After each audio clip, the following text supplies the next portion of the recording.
Hey, what's going on, everybody? It's Eva, and welcome back to another day in Destiny 2 for some more Destiny 2 news and Witch Queen Season of the Plunder intel. Today, I have something sweet for you guys. This is an endgame Void 3.0 Titan build, and it's the ultimate all-rounder and covers everything you'll need. You're gonna be a tank, you're gonna have ability damage, you're gonna have gun buffs, and you're gonna have strong debuff and heals. You can take this build into any activity with confidence, and you can be sure that you'll exceed. So let's dive right into it. Okay, so for your Titan subclass, this is how you want to set it up. The super is up to you. I prefer to run Sentinel Shield just because I like being able to clear ads. And with the new changes, Water Dawn doesn't stack with well anymore. So unless you really need that extra damage buff, there's no reason to run Water Dawn. We have Rally Barricade because we're going to be spamming that, and we don't want to we don't want to be in the way of our teammates dealing damage. The jump I like strafe jump. That's the jump I'm most comfortable with, and that's the jump I recommend. For the melee, we're going to be using shield bash instead of shield throw. Shield bash does a lot more damage, and it's really going to carry this build into the end game. For the grenade, we're going to be using the vortex grenade. I like the vortex grenade. It's really solid. I like that it sucks enemies towards it, and you don't have to really think about when you throw it. You just throw it into a big group of enemies, and it's gonna suck all of them in. And when I show you one of the fragments, we're also gonna be debuffing any targets that we hit with that grenade. That's why this is gonna really bring the build together to control demolitionists. When you hit a target with any void ability or volatile explosion, you make them volatile. So you're gonna gain health whenever you damage an opponent with any of your abilities, and you're gonna see how that ties into the build. The next thing we use is offensive bulwark. So whenever you gain an overshield, your grenades are gonna charge more quick. But really the only reason why we're using it, since we're not really using Ward of Dawn, is because we want those extra 2 fragment slots over Bastion. Like Bastion is good, but we really want those extra 2 fragment slots, so we're going with offensive bulwark. For the fragments, we have Echo of Instability. So since this is a buff Void 3.0 Titan, when we defeat our targets with our strong grenades, we're going to make our Void weapons get volatile around. So this is going to pair very good with Le Monarch and your submission, any kind of void energy weapon that you're using primarily. Like right now I'm using the Doom that I recently got, so it's going to be giving that Doom extra damage, and the Tapion. For the next fragment, you're going to be going with Echo of Undermining. So like I told you guys before, anytime you throw a grenade at a target, you're going to debuff that target for as long as your grenade's going to last. So start chucking your grenades, and every time you chuck your grenade, that target's going to get a debuff. The next fragment we're going to use will be Echo of Starvation. So this ties into how you're going to heal yourself and the group, but primarily yourself. Since every single void ability you throw at an enemy will give you heals back for yourself and your team, if you're not killing a lot of enemies, you need to be picking up an Orb of Power. So when you pick up that Orb of Power, you're gonna get Devour, which is a Warlock perk, but not us Titans, we have it. So this is how you're gonna be able to sustain the build and stay alive in higher game content. And you just, the way you keep Devour active is you just gain more kills. So once you get Devour after picking up an Orb of Power, you're gonna be literally unkillable. And I'm gonna show you guys how to spawn a lot of Orbs of Power. The last fragment we have is sometimes you need that extra 10 seconds to get a kill on the enemy. So this is how we're going to keep Devour active with Echo Persist. We really want to keep Devour active because that's how we're going to heal ourselves primarily, while we're actually healing the entire group with Control Demolitionists. So you're just going to be spamming your abilities. You're going to be able to heal yourself and heal the group at the same time. Now, I'm going to show you guys how I set up my build.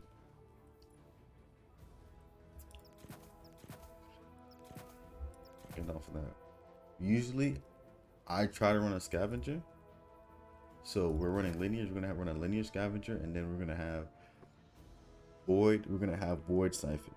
So that means rapid hits from a void weapon create an orb of power. That's how we're gonna spawn an orb of power to use for our devour perk, if you get what I mean.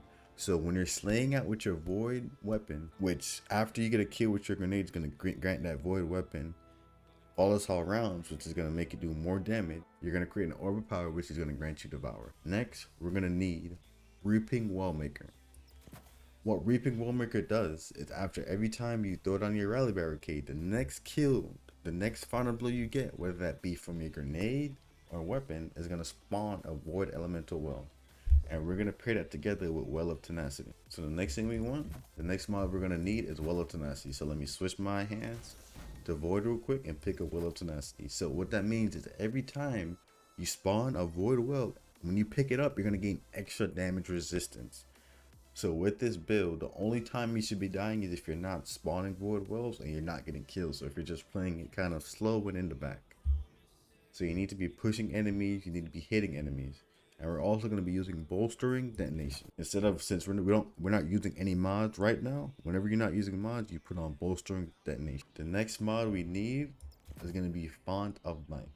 Now, for my chest, I usually just I try to run double thermostatic plating. Other times, I just run concussive dampener. You know, a lot of area effect damage spawns when you're playing Gambit and high-end content, so I just stick with that. Other times, you know, I switch it up with solar resistant just to gain all 3 resistance to the enemies.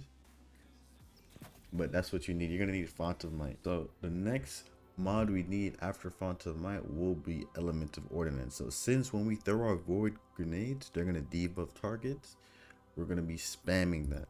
So we're gonna be using Elemental Ordnance just to make sure that whenever we get a kill with our void grenade, it's gonna spawn that void elemental well. And when we pick up that void elemental well, we're gonna get extra damage to our weapon, and we're gonna get damage resist. Final mod you need will be elemental time dilation. So whenever you pop your rally barricade, get a kill with your weapon or grenade, you're gonna spawn a void elemental well.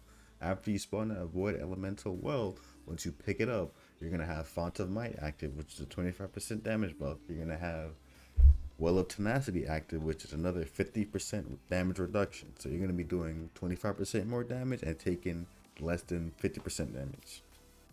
And now you want to increase that time because you always need extra time once you pick up those mods, so they're active for a longer duration. And that's all the mods you need for the build. You're going to need Reaping Wallmaker, so after you drop your rally barricade, the next final blow you get, whether that be from a grenade or your weapons, is going to spawn a void elemental well. Once you pick up that void elemental well, you're going to gain 50% damage reduction with Well of Tenacity, and you're also going to gain 25% damage increase with Font of Might. And then the other thing you need, just in case you're not really getting kills with your weapon, is Elemental Ordnance. So after you pop your rally barricade, you're going to spawn 2 void wells from getting a kill with your grenade and from your weapon. So that just ties into the other 2 mods. And then you just have elemental time dilation so that your mods last longer. And that's what you need. That's the build I use for this strong Void 3.0 Titan. I usually run this build when I get bored of Arc, because since Arc is the flavor of the season, Arc 3.0 is very strong. But whenever the Nightfall rotates to a Void Burn, I usually switch to this build. And whenever I just need to heal the team, whenever you feel like your team is dying a lot and everybody just needs heals, I throw this build on, and everybody's pretty solid. Of when I use this build is when I'm soloing dungeons. So you remember on Kyoto, the last boss, trying to do it as Arc 3.0 when you're not getting any heals back is crazy. So I switched to this build, and I've been getting a lot more success in just getting that little bit of heal back. And that extra 50% damage reduction from Well of Tenacity helps out a lot when you try to solo the dungeon and the snipers are targeting you, and you're just like, what the hell, why y'all targeting me? So I need that extra bit of damage resistance. Other than that, this is the Void 3.0 Titan build I'm going to be running whenever I need endgame content and I need to be on Void. This is it. I love it. So let me show you guys. Funnel web. So yeah, I love running this with my funnel web, especially on my Titan. Like, everything just ties in together and you're just slaying out with your weapons. Especially, this is really good for Gambit if you just need a good solid build for Gambit and you're tired of Arc. Anyways, I hope you guys enjoyed the video. Please like and subscribe for more Destiny 2 content. Anyways, see you guys on Twitch.